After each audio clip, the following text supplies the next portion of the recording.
Austin é uma grande cidade, localizada no centro do Texas, aproximadamente a 80 milhas ao nordeste de San Antonio e cerca de 200 milhas ao sul de Dallas. Atualmente, tem uma população de aproximadamente 1 milhão de habitantes. Já nos anos de 1990, Austin era vista como uma pequena bolha dentro do Texas, uma cidade notavelmente liberal em um estado tradicionalmente conservador, principalmente devido à sua posição como capital do estado. Porém, em comparação com outras grandes cidades texanas como San Antonio, Dallas e Houston, Austin parecia menos desenvolvida e menos vibrante. A cidade era conhecida por abrigar vozes progressistas e por ser um local seguro e tranquilo, com baixos índices de crimes violentos. No entanto, tudo isso mudaria quando um crime brutal abrigado em uma loja de iogurtes tornaria a cidade de Austin o palco de um dos casos criminais mais chocantes do estado do Texas.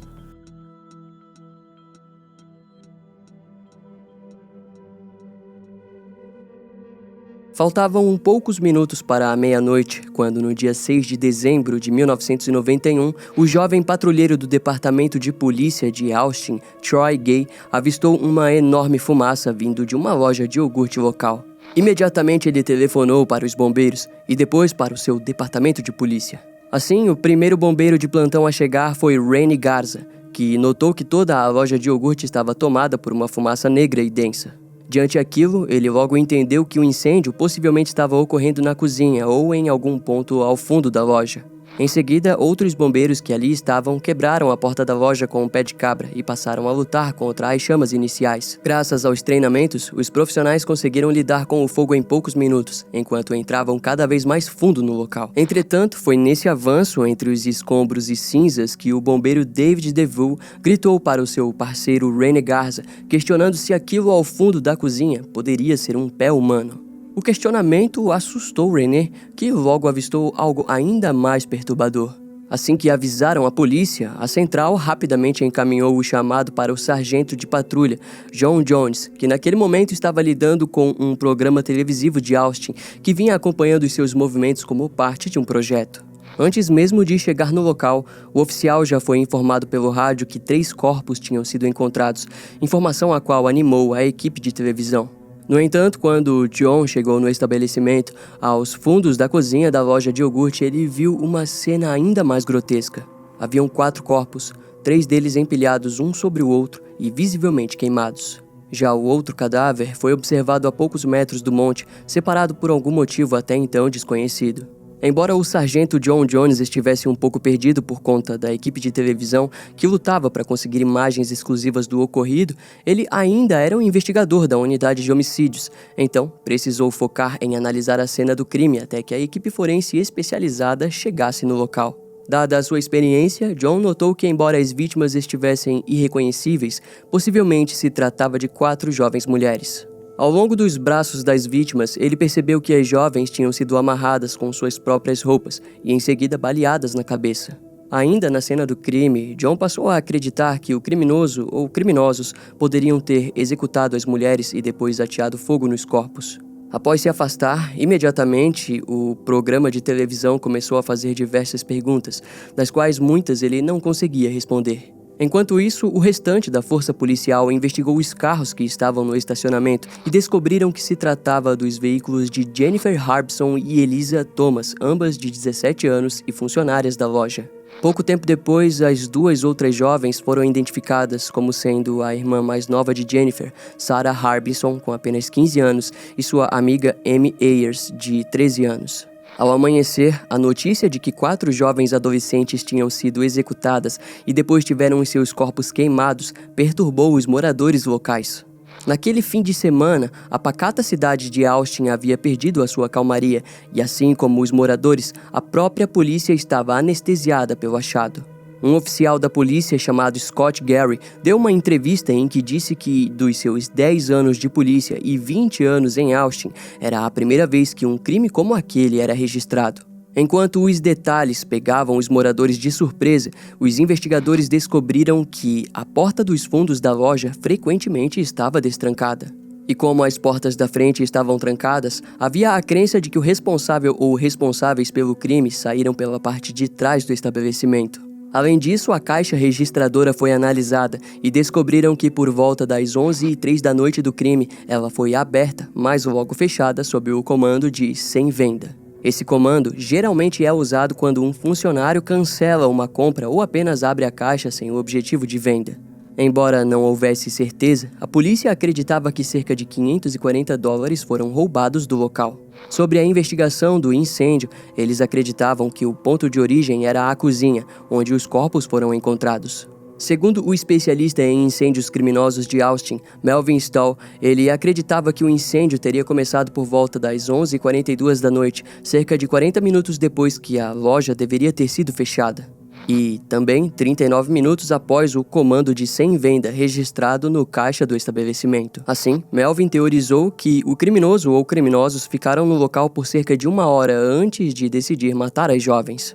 Nesse ponto da investigação, vale ressaltar que os bombeiros lidaram com um incêndio como algo acidental e uma ocorrência comum, ou seja, eles vieram jogando água em toda a cena do crime. Então, além de danificar ainda mais as evidências, eles também danificaram extremamente os corpos das vítimas. Curiosamente, Melvin notou que os responsáveis pelo crime teriam cercado os corpos com copos cheios de fluidos de isqueiro com o objetivo de intensificar o incêndio. Afinal, as vítimas foram queimadas rapidamente em uma intensidade anormal, tanto que joias e muitos dos dentes foram destruídos pelas chamas. Desse modo, a polícia estava convencida de que um único homem não poderia ter feito aquilo sozinho. Assim, teorizaram que os criminosos sabiam exatamente o que estavam fazendo, pois vestígios de papel da loja e caldo de chocolate também foram encontrados nos corpos das vítimas. O cenário para o crime inicialmente soou simples e, de acordo com a visão dos investigadores, Jennifer e Elisa estavam limpando o estabelecimento para fechá-lo quando foram interceptadas pelos criminosos. O que fortificava essa ideia era o fato de que os itens e produtos de limpeza foram localizados espalhados na parte em que os clientes costumam ficar. Um dos panos usados pelas funcionárias para limpar as mesas também foi encontrado jogado no chão, junto aos dispensadores de iogurte que eram sempre trocados antes do estabelecimento ser fechado.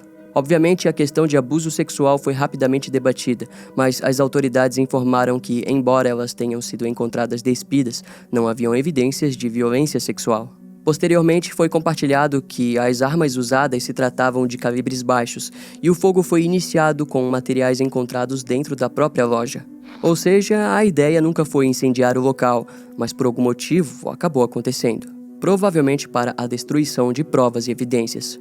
O único ponto preocupante era de que nenhuma das entradas parecia forçada, indicando que pelo menos um dos criminosos provavelmente estava dentro da loja enquanto ela ainda estava aberta e sendo limpa pelas funcionárias. Desse modo, acreditavam que as vítimas poderiam conhecer pelo menos um dos criminosos. Assim, moradores próximos, amigos e familiares foram intensamente interrogados na procura por informações dos clientes que poderiam ter ido à loja naquela noite. Para aumentar a chance de sucesso na busca por evidências, os investigadores também precisaram investigar a vida das jovens e seus últimos momentos antes de serem brutalmente mortas. E a partir de agora, vamos ver tudo o que foi descoberto sobre cada uma delas. As irmãs Jennifer e Sarah Harbison haviam vivido por muito tempo na região de Texarkana, mas passariam suas adolescências em Austin. Os seus pais se separaram quando elas ainda eram jovens, e a mudança para Austin ocorreu por aquele motivo, em uma tentativa de a mãe das garotas recomeçar sua vida com suas filhas. Jennifer e Sarah estudaram na escola cristã particular de Austin, mas demonstraram interesse em frequentar o ensino médio numa escola pública, para que pudessem passar pela experiência da adolescência como todos. E de fato, Jennifer foi a primeira a se mudar para o colégio Lanier, onde se tornou palestrante estudantil e entrou para a equipe de atletismo da escola. Já a Sarah só conseguiria entrar no colégio quando Jennifer já estava em seu último ano, mas esperava se tornar parecida com a irmã. Pouco antes da tragédia na loja de iogurte, ela havia alcançado o título de líder da equipe de líderes de torcida da escola e também foi nomeada representante do conselho estudantil. Em outras palavras, as jovens irmãs Harbison eram estrelas promissoras da escola e amadas por seus professores e colegas. A terceira vítima, Amy Ayers, era a melhor amiga de Sarah, mas estudava em uma escola diferente e não conseguia manter muito contato com a garota. No entanto, era conhecida por ser uma jovem tradicionalmente texana, ou seja, uma vaqueira. Frequentemente era vista usando chapéu de cowboy e tirando notas boas no colégio em que estudava. Agora, retornando para Jennifer Harbison. No começo dos anos 90, ela finalmente conseguiu seu primeiro emprego em uma mercearia local e também ganhou um Chevy S10 do seu pai. Mais tarde, a sua melhor amiga, Elisa Thomas, a compartilhou que a loja de iogurte em que trabalhava estava contratando. Ela então disse para Jennifer tentar a vaga, para que assim pudessem trabalhar juntas. Elisa Thomas era uma jovem bem comum, mas ao mesmo tempo peculiar. Ela também havia estudado no colégio Vanier. No entanto, não se tornou tão influente quanto as suas amigas.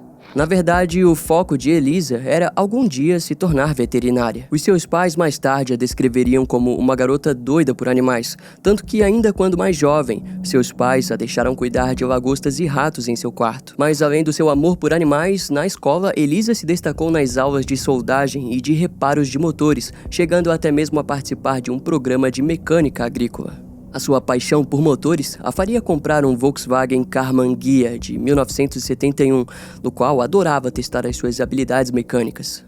E a melhor oportunidade de Elisa chegou quando ela conseguiu um emprego na loja de iogurte, de onde conseguia dinheiro para financiar os seus projetos. Eventualmente, Jennifer conseguiu a vaga, e as duas passavam horas conversando e sempre fechavam a loja juntas. Essa rotina das amigas seguiu por um bom tempo, até finalmente chegarmos no trágico dia 6 de dezembro de 1991, quando Jennifer saiu da escola e foi até a casa do seu namorado, Sammy Buchanan. Depois disso, ela retornou para casa por volta das 7 horas da noite para trocar de roupa e ir para o trabalho.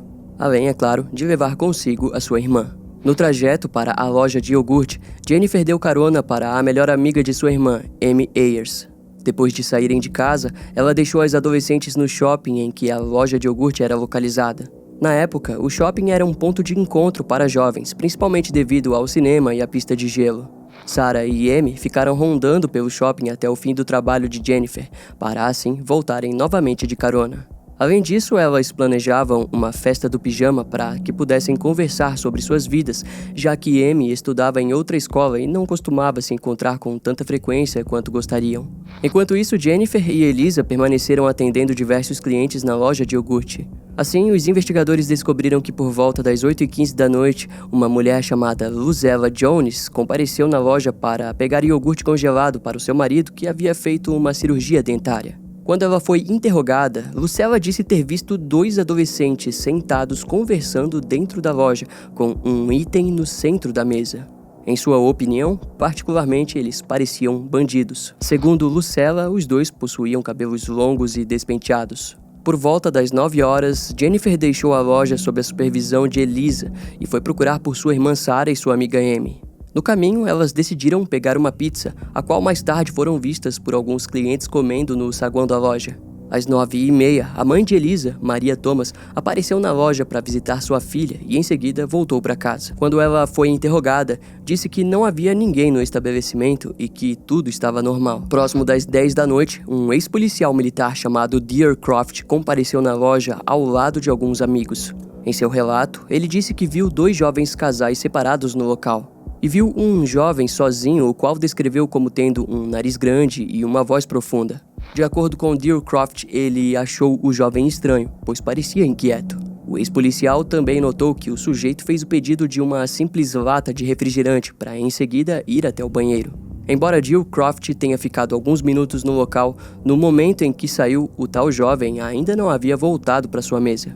Por volta das 10h42, um casal que tinha acabado de sair do cinema foi em direção à loja para conseguir uma sobremesa. Quando interrogados, relataram terem visto 2 homens sentados na mesa próxima da caixa registradora. Eles usavam jaquetas e moletons grossos. Um deles era musculoso e outro mais magro. Segundo o casal, as jovens começaram a limpar o estabelecimento e a botarem as cadeiras para cima das mesas quando eles estavam saindo. Diante a essa testemunha, os investigadores notaram que as únicas cadeiras que não estavam em cima das mesas eram a que os homens foram vistos sentados pelo casal. Sobre Sarah e Amy, o casal informou não terem visto, levando assim a polícia a crer que, no momento do assalto, as jovens estavam na parte de trás da loja. Agora, o ponto de vista dos familiares das jovens também foi investigado. De acordo com as descobertas, nas horas finais da noite, os pais das jovens não acharam estranho o atraso. Afinal, era comum tanto para Jennifer quanto para Elisa pararem em algum lugar no campus da escola para visitar os animais que elas criavam em um projeto escolar. sendo eles, por parte de Jennifer, um grupo de cordeiros e de Elisa, uma pequena criação de porcos. Assim, os investigadores concluíram sobre tudo o que havia acontecido naquela noite, indicando que no momento do atraso, todas as 4 jovens estavam vivendo os seus últimos minutos de vida. Na primeira semana de investigações, a polícia de Austin recebeu diversas dicas de pessoas que desejavam ajudar. O problema, no entanto, era de que os investigadores não encontravam nenhum tipo de evidência que indicasse algum indivíduo já conhecido na polícia. De certa maneira, eles começaram a acreditar que o crime parecia ter sido completamente aleatório. E enquanto aquilo acontecia, os corpos tinham sido enviados para uma nova autópsia, que seria feita pelo escritório do legista do condado de Tarrant. Em alguns dias, um relatório das descobertas principais foi enviado para Austin. A descoberta mais importante foi de que a jovem fora do monte era Amy Ayers, e diferente das outras meninas, o assassino acertou 2 disparos em sua nuca, com um dos projéteis atravessando sua mandíbula e bochecha. Ao que parece, ela teria tentado fugir e foi baleada, e teve seu corpo parcialmente queimado. Em seguida, ainda viva, tentou rastejar para fora dos fundos, mas sucumbiu minutos antes da chegada dos bombeiros. Ao redor do seu pescoço também foi encontrado um tipo de pano enrolado, mas não o bastante para matá-la. E ainda mais curioso foi que quem a matou portava uma arma de outro calibre. Ou seja, possivelmente havia mais de um criminoso. Foi concluído que Jennifer, Elisa e Sarah foram mortas por uma arma de calibre .22.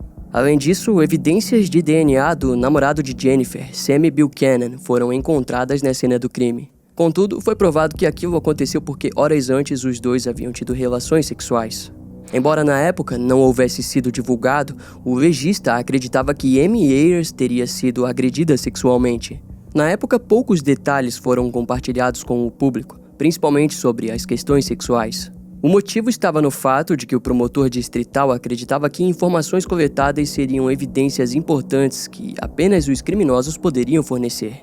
Em outras palavras, eles desejavam evitar que pessoas doidas surgissem reivindicando os crimes e apenas contando detalhes já compartilhados, algo comum em crimes dessa natureza. Nos primeiros meses após o crime, as autoridades de Austin notaram que diversos roubos começaram a ocorrer no shopping em que a loja de iogurte estava localizada. Um dos estabelecimentos de roupas próximo à loja do crime chegou a ser furtado 8 vezes, fazendo com que os proprietários instalassem grades reforçadas. Essa conexão com outros casos fez com que os investigadores entrassem em contato com as autoridades do Novo México, onde um crime parecido havia ocorrido alguns anos antes na cidade de Las Cruces. Segundo as informações, diversas pessoas foram baleadas na cabeça e deixadas para morrer em uma pista de boliche local, que em seguida os criminosos iniciaram um incêndio para destruir evidências do crime. Mas essa investigação não trouxe nenhuma descoberta, e esse caso permanece arquivado até os dias de hoje. Diante disso, o sargento John Jones foi entrevistado pela rádio KLBJ de Austin e compartilhou que a força policial acreditava que a motivação do crime poderia ser algo ligado a drogas. De acordo com ele, o cenário caótico deixado pelos criminosos era muito semelhante a diversos casos envolvendo criminosos sob influência de narcóticos. Depois da entrevista, essas informações foram repetidas diversas vezes. Isso só mudaria quando o FBI entrasse como apoio nas investigações. Através de um perfil criminal, a agência afirmou que haviam pelo menos 2 criminosos e que não planejaram o crime com antecedência, mas evidentemente conheciam bem a região, principalmente por terem conseguido cometer o crime e desaparecer rapidamente da área. O FBI disse que provavelmente novos crimes como aquele não voltariam a acontecer, mas devido ao perfil dos criminosos, caso tentassem algo parecido, o desespero os faria repetir o comportamento. Além disso, apontaram que um dos criminosos provavelmente está sentindo remorso pelos atos e caso algum dia seja identificado, ele confessará rapidamente. Sobre o perfil criminal, informaram que eram indivíduos com um longo histórico de crimes ligados à incitação de incêndios desde muito jovens. Nos próximos meses, os investigadores estudariam diversos homens com fichas criminais na procura por algum suspeito que combinasse com as informações do FBI. E enquanto isso, as opiniões públicas repercutiam de diversas maneiras. Donos de estabelecimentos começaram a contratar seguranças, além de aumentar o número de funcionários no turno da noite. Em alguns casos, donos compraram armas para manter escondido no balcão das lojas para a defesa dos funcionários. O problema para a sociedade da época era que Austin era conhecida por ser um dos locais mais seguros dos Estados Unidos. A mãe das irmãs Harbison, Barbara Surratt, questionou as autoridades sobre o que havia feito de errado, pois fizeram tudo o que uma boa família de classe média americana faria para proteger seus filhos. Mas diante a violência que suas filhas sofreram em uma das cidades supostamente mais seguras do país, Bárbara se sentia desamparada e convencida de que a violência poderia alcançar qualquer um. E de fato, após os assassinatos das garotas, a comunidade de Austin começou a alegar que viviam debaixo de uma fantasia inocente de que o Texas era um lugar seguro. Desse modo, o Departamento de Polícia de Austin foi cobrado, pois deveria demonstrar serviço e esperança, intensificando ainda mais a caçada por suspeitos do crime. Porém, isso foi extremamente prejudicado pelos doidos que surgiram aos montes reivindicando os assassinatos. Mais tarde, a polícia confirmaria que cerca de 50 pessoas confessaram falsamente os crimes. No entanto, posteriormente seria descoberto que a culpa não era dessas pessoas, mas sim do próprio Departamento de Polícia de Austin, que possuía investigadores que estavam coagindo confissões. Um deles foi o investigador Hector Polanco, que foi demitido após coagir diversos suspeitos promissores em confissões falsas, que fizeram com que os investigadores perdessem tempo com falsos avanços. Ao fim de dezembro de 1991, mais de 100 pessoas já tinham sido inocentadas da lista de suspeitas. Diante da imprensa, o tenente da divisão de homicídios, Andrew Waters, lamentou ao afirmar que não haviam suspeitos e que todas as pistas tinham sido investigadas. Aquele anúncio trouxe tristeza aos familiares das vítimas. Porém, no ano seguinte, a Unidade de Ciências Comportamentais do FBI retornou para auxiliar nas investigações em Austin. Tal ajuda fez com que o sargento John Jones viesse a público dizer estar confiante de que o caso chegaria ao fim. Em uma nova coletiva de imprensa, um novo perfil mais detalhado foi compartilhado. Daquela vez, eles acreditavam que os criminosos poderiam ter entre 20 e 30 anos. No perfil do suposto líder do grupo de assassinos, ele foi descrito como alguém sem estudo, com longos problemas disciplinares. E também com uma série de listas de empregos dos quais não conseguia se manter devido à sua personalidade problemática. Além de também descrevê-lo como um jovem que possivelmente ainda vive com os pais e é frustrado com sua própria aparência. Na coletiva foi dito que provavelmente o líder do ataque está passando por um processo estressante e preocupado com a lealdade de seus cúmplices. Dessa forma, diversos suspeitos que combinavam com aquele perfil foram procurados, mas infelizmente nenhuma pista foi encontrada. E para piorar, durante a caçada, os investigadores acabaram adentrando em áreas da comunidade gótica de Austin. Naquela época, o pânico satânico ainda refletia em todo os Estados Unidos, então, de certa forma, os roqueiros góticos, ou apenas pessoas de preto, como eram chamadas, rapidamente se tornaram suspeitas do crime.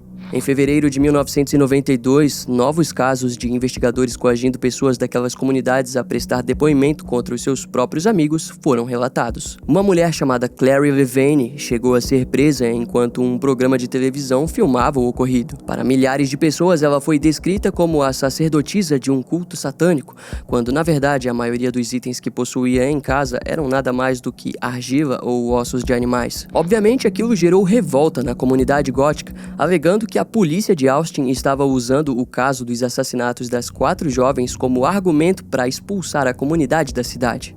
Em resultado, o tenente Andrew Waters alegou que não acreditava que a comunidade gótica estivesse envolvida, mas afirmou que não planejava excluí-los da lista.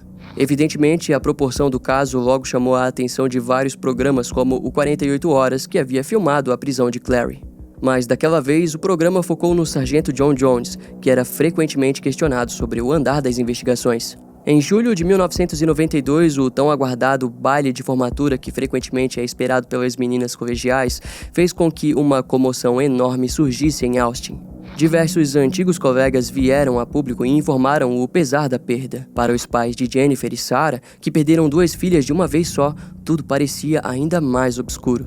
Em resultado, a loja de iogurte foi fechada pelo proprietário. O local acabou se tornando um ponto memorial para as jovens, com vários balões, velas e mensagens escritas. Além disso, naquela altura, diversos outdoors tinham sido erguidos em que as imagens das 4 garotas eram postas junto a uma grande pergunta: quem matou essas garotas? A resposta, porém, parecia jamais surgir. Essa pergunta permaneceu por meses, até que uma imagem de um possível suspeito começou a ser compartilhada. Segundo as autoridades, o suspeito era um jovem de cabelos longos visto dentro de um Chevy branco de 4 portas. Esse esboço rapidamente remeteu os investigadores a um caso de novembro de 1991, um mês antes dos assassinatos na loja de iogurte, onde uma mulher foi sequestrada por 3 homens e violentada em um prédio na mesma rua da loja. Eventualmente, um desses homens foi identificado como Albert Cortez, membro de uma gangue de motociclistas. Junto a ele estavam Porfírio Saavedra e Ricardo Hernandes. Curiosamente, eles teriam deixado Austin depois dos assassinatos na loja de iogurte. Em outubro de 1992, Porfírio e Albert foram presos no México e acusados pelo estupro da mulher de novembro de 1991. Ao serem interrogados pelas autoridades mexicanas, eles confessaram a autoria no assassinato das 4 meninas de Austin. Diante o esboço da polícia americana, ficou evidente para o México que eles eram os responsáveis. Porém, mais tarde, ambos falariam que foram torturados e coagidos a confessarem o crime em Austin. Albert e Porfírio acabaram condenados, mas Ricardo Hernandes fugiria por anos.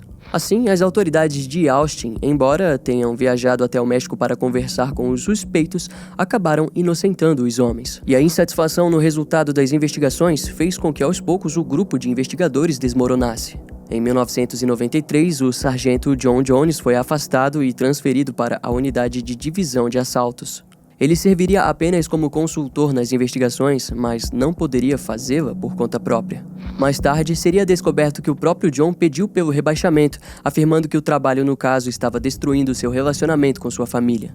Em seu último anúncio, ele disse que tinha feito tudo o que estava ao seu alcance, mas citou a política instável do Departamento de Polícia de Austin como um grande fator de atraso no resultado das investigações. E, de fato, embora todos achassem que havia uma força-tarefa lidando com a investigação dos assassinatos, a mesma era composta apenas por 6 investigadores. Era nítido que recursos não estavam sendo liberados para o Departamento de Polícia de Austin, se tratando de um grande furo no trabalho de aplicação da justiça, sendo a unidade de homicídios a principal a ser afetada por aquilo. Em 1994, as famílias das 4 jovens mortas entraram com uma ação contra os donos do shopping em que a loja de iogurte estava empregada. De acordo com eles, mesmo sabendo que aquela região seja frequentada por um público em geral jovem, nada era feito para proteger os adolescentes e muitos dos funcionários das lojas. O processo garantiu 12 milhões às famílias, que utilizaram boa parte do dinheiro na criação de uma organização sem fins lucrativos, chamado Não Esqueceremos de SAGE, sendo SAGE a inicial de cada nome das meninas, Sarah, Amy, Jennifer e Elisa. O projeto focaria em enviar materiais e recursos para que empresas e escolas do Texas pudessem investir em maneiras de evitar crimes como os que tiraram a vida das jovens. Depois disso, todas as famílias abandonaram a cidade de Austin, alegando que era impossível viver na região em que as meninas, por um momento, chamavam de lar. A esperança havia sido completamente destruída. Contudo, a história dos assassinatos na loja de iogurte tomaria patamares ainda mais emocionantes, que levariam à prisão de 4 jovens problemáticos. Mais de 4 anos após os assassinatos, a promotoria decidiu continuar as investigações. Para isso, o investigador Paul Johnson foi posto para trabalhar. Porém, em suas mãos ele descobriu uma enorme quantidade de arquivos contendo mais de 1.200 suspeitos, 5.000 páginas de anotações escritas à mão e um arquivo no computador do Departamento de Polícia que continha mais de 10.000 páginas de relatórios. Desse modo, uma segunda força-tarefa foi formada, contando com a ajuda do condado de Travis e do procurador-geral do Texas e do FBI. E em agosto de 1999 foi anunciado o retorno oficial das investigações. Um pente fino foi feito em todos os suspeitos, e agora, sob novos olhares, 4 dos mais de 1.000 chamaram a atenção. 2 meses depois, em uma nova coletiva de imprensa, as autoridades de Austin anunciaram a prisão desses 4 jovens, sendo 2 deles Maurice Pearce e Forrest Wellborn. Vamos recapitular. Lembra de quando falamos sobre o momento das investigações em que diversos investigadores estavam coagindo confissões? Bem, naquela época, Maurice tinha 16 anos e 8 dias depois dos assassinatos ele foi preso por porte ilegal de um revólver .22. Quando questionado e supostamente coagido, ele de fato confessou os assassinatos e disse que o seu amigo, Forrest, estava com ele no momento do crime. No entanto, em meio a tantas confissões coagidas, os supervisores consideraram a de Maurice como mais uma entre outras dezenas. Porém, agora, sob a reavaliação do caso, os investigadores descobriram que, na época, Forrest Wellborn, de 15 anos, e mais 2 amigos, Michael Scott, de 18, e Robert Springsteen, de 17, frequentavam a escola em que Eliza Thomas havia estudado antes de ser transferida para o Colégio Vanier. Curiosamente, poucos dias depois dos assassinatos, Robert abandonou os estudos. Seguido dele, no ano seguinte foi a vez de Michael e no outro, Forrest também saiu da escola. Todos têm uma diferença de 1 ano. Já Maurice Percy abandonou os estudos bem antes dos assassinatos e passou a viver de maneira problemática. O mesmo aconteceu posteriormente com os outros 3 suspeitos. Diante de todos esses fatores, os investigadores perceberam que os perfis deles se encaixavam completamente no relatório do FBI. Além disso, nos anos seguintes aos assassinatos, o quarteto simplesmente seguiu caminhos diferentes e tentaram ajustar suas vidas em outros lugares. Apenas Michael Scott, um jovem garoto de cabelos loiros compridos, permaneceria ainda em Austin, onde se casaria. Em uma nova confissão de 1999, Maurice contou que no dia do assassinato, os 4 tinham roubado um Nissan Pathfinder dourado e então dirigido até San Antônio. O interrogatório durou cerca de 18 horas até que ele começasse a dizer informações que apenas as autoridades tinham conhecimento.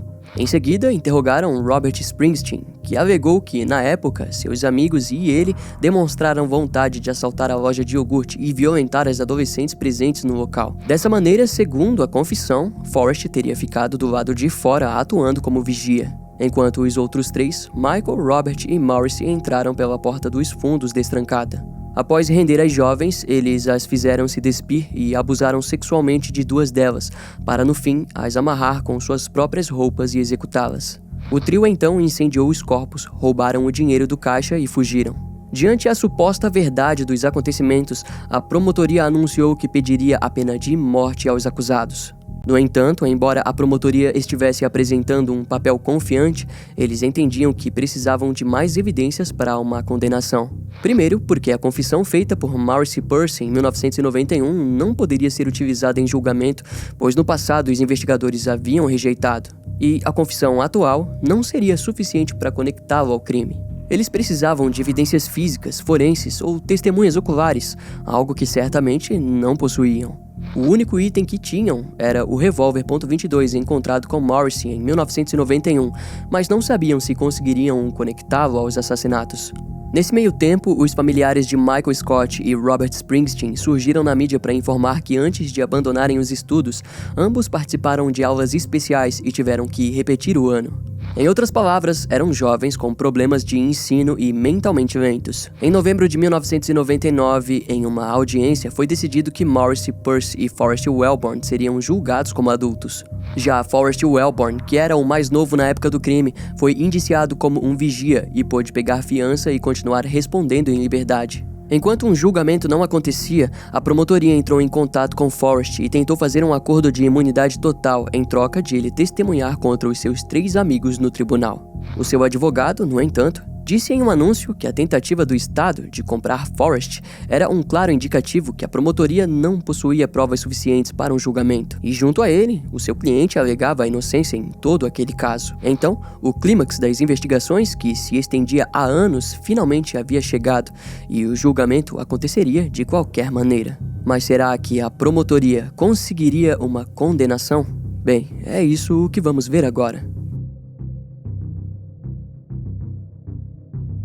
Pouco tempo antes do início dos julgamentos, um relatório de balística indicou que a arma de Maurice Percy não era a arma usada no crime. Essa notícia deixou a acusação inquieta. Além disso, nesse meio tempo, eles não conseguiram localizar o revólver .38 que teria sido usado em Amy Ayers, de 13 anos. Assim, em junho do ano 2000, os jornais de Austin vazaram a informação de que, desde janeiro de 1999, a promotoria sabia que a arma de Maurice Percy não era a arma do crime. Quando Paul Johnson foi questionado, ele disse ter se esquecido de incluir essa informação nos relatórios originais do caso.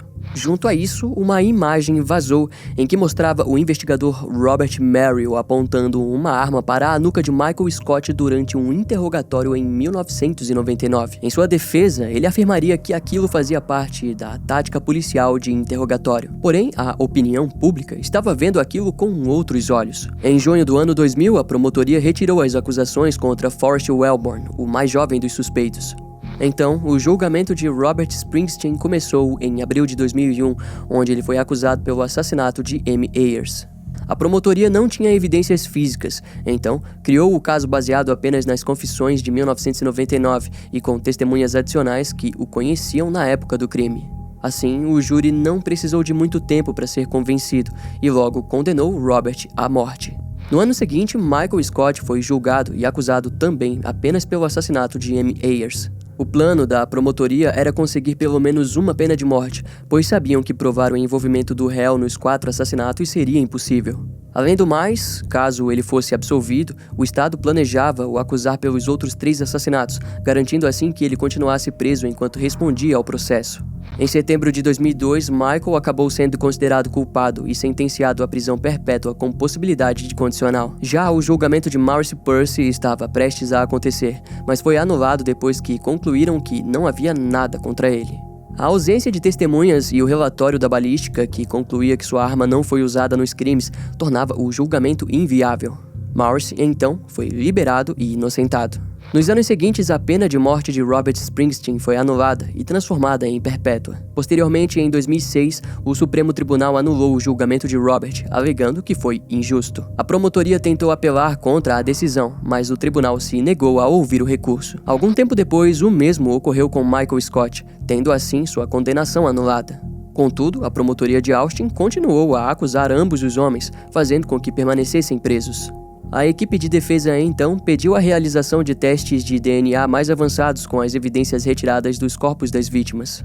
Em resposta, a promotoria alegou que os itens foram contaminados ao longo dos anos, mas o juiz mesmo assim concordou em fazer o teste. Em 2008, os resultados dos testes de DNA feitos com os fluidos retirados da vítima Amy Ayers apontaram que ela foi violentada sexualmente, mas o DNA não era compatível com nenhum dos 4 já acusados pelo crime.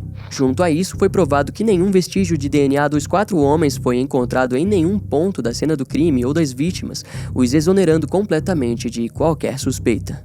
Mas infelizmente as evidências eram pequenas demais para serem postas em um banco de dados estaduais ou federais para a procura dos verdadeiros assassinos. A defesa também foi ágil em pedir para que as amostras fossem testadas entre todos os investigadores que a manipularam durante o tempo de investigação, e o resultado deu negativo. E isso significava que aquelas amostras só seriam compatíveis com os verdadeiros assassinos. Tempos depois, em 2009, a promotoria, sob nova supervisão, precisou escolher entre continuar avançando contra os 2 homens ou desistir. Eles então, em uma coletiva, anunciaram que não avançariam com o caso. Assim, no dia 24 de outubro de 2009, Michael Scott e Robert Springsteen foram liberados da prisão e posteriormente exonerados extraoficialmente do caso. Infelizmente, depois de livres, os 2 precisaram lutar para conseguirem reconstruir suas vidas. E isso levou ao declínio final para Michael Scott. Em dezembro de 2010, ele se envolveu em um tiroteio com a polícia depois de fugir de uma parada de trânsito obrigatória de rotina. Os patrulheiros seguiram ele até um bairro residencial, onde foi visto fugindo a pé e, em pouco tempo, capturado. Porém, no processo, Michael pegou uma faca no cinto de um dos policiais e avançou sobre ele, resultando em um corte na orelha e garganta do policial.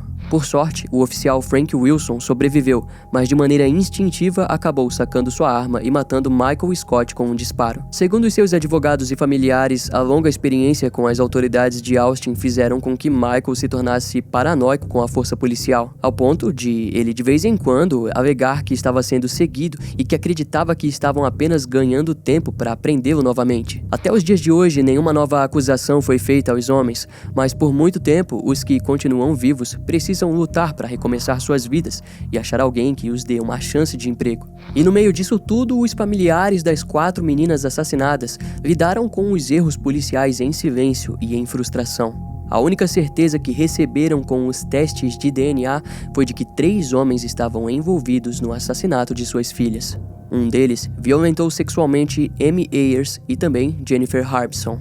O segundo perfil genético desconhecido foi encontrado em Sarah Harbison e o terceiro encontrado nas roupas de Elisa Thomas. Ao que parece, cada um deles lidou individualmente com uma vítima. Posteriormente, foi provado que o DNA do namorado de Jennifer, Sammy, foi encontrado no corpo de sua irmã Sarah.